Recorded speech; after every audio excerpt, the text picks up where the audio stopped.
Unfortunately বা fortunately আলহামদুলিল্লাহ আমার পক্ষে খুব ইজি হয়েছে কাজটা করতে। না, আমি অস্বীকার করছি না, তো আমি স্বীকারই করছি আপনাদের সামনে।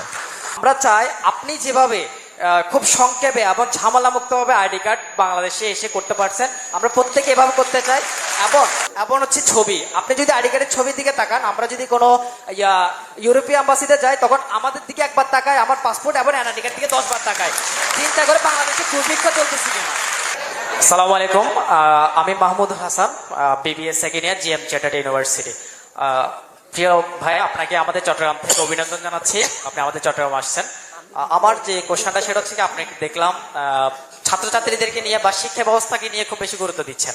তো আমার যে দুঃখের বিষয়টা সেটা হচ্ছে কি, প্রতিটা নাগরিকের তো আপনার বার্থ সার্টিফিকেট বলেন, পাসপোর্ট বলেন এবং আইডি কার্ড পাওয়া একটা নাগরিকত্ব অধিকার, কিন্তু এই নাগরিকত্ব অধিকার পেতে আমাদেরকে যে পরিমাণ ঝামেলা পোয়াতে হয়, আমরা চাই আপনি যেভাবে খুব সংক্ষেপে এবং ঝামেলা মুক্তভাবে আইডি কার্ড বাংলাদেশে এসে করতে পারছেন, আমরা প্রত্যেকে এভাবে করতে চাই।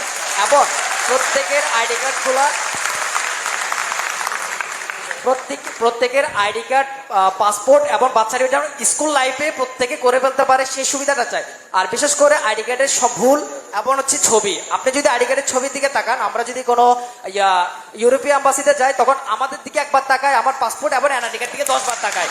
চিন্তা করে বাংলাদেশে দুর্ভিক্ষ চলতেছে কিনা, ওরা চিন্তা করতেছে বাংলাদেশে কোনো দুর্ভিক্ষ লাগছে কিনা, যে তাদের ছবির অবস্থা কেন, তাদের বাস্তবীয় চেহারার সাথে এমন অবস্থা কেন। তাদের অদক্ষ ব্যবস্থাপনার জন্য আমাদেরকে যে ঝামেলাগুলো পোয়াতে হচ্ছে, সেই আপডেট যুগে যেখানে চায়না এবং জাপান 2050 সালের কথা চিন্তা করতেছে, আর সেখানে আমরা বাংলাদেশের মানুষ আমাদের সার্টিফিকেট, পাসপোর্ট এবং আইডি কার্ড সংশোধন করতে করতে আমাদের জীবন চলে যাচ্ছে।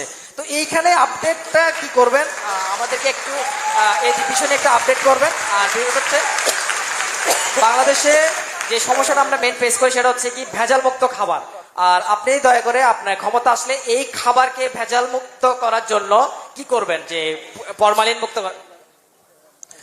আচ্ছা, হঠাৎ আইডি কার্ড থেকে একদম ভেজাল, একদম ভেরি কন্ট্রাস্ট কোয়েশ্চেন।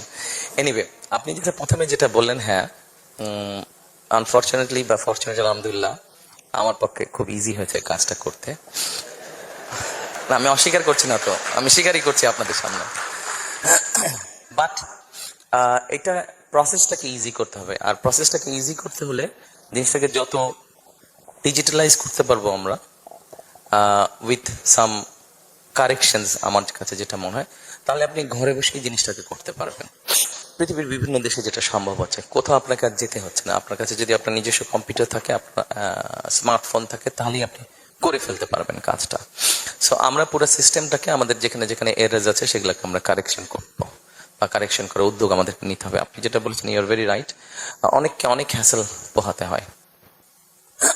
আমি করে মানে আমার ওই এনআইডি কার্ড করে আসার পরে সোশ্যাল মিডিয়াতে দেখলাম কেউ একজন যোগ করে দিয়েছে যে আমি গিয়ে কমপ্লেন করছি, আরে ভাই আমার নাম তারেক লিখে দিয়েছে বারেক।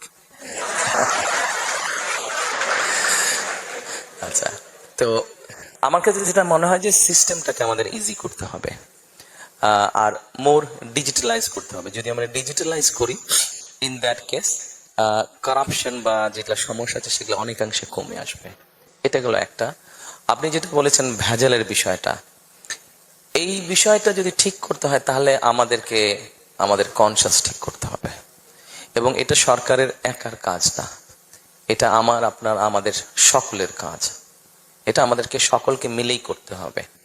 অন্যায়ের বিরুদ্ধে প্রতিবাদ করতে হবে। আপনি যেটা প্রিজারভেটিভের কথা বলেছেন, ফরমালিনের কথা বলেছেন, নিশ্চয়ই আপনি জানেন একটা খাবারে নর্মালি একটা সার্টেন পোর্শনের একটা প্রিজারভেশন বা প্রিজারভেটিভ দেওয়া হয়। এটা সব খাবারই দেওয়া হয়, এটা বিদেশে দেওয়া হয়। আমাদের দেশে যেটা হচ্ছে,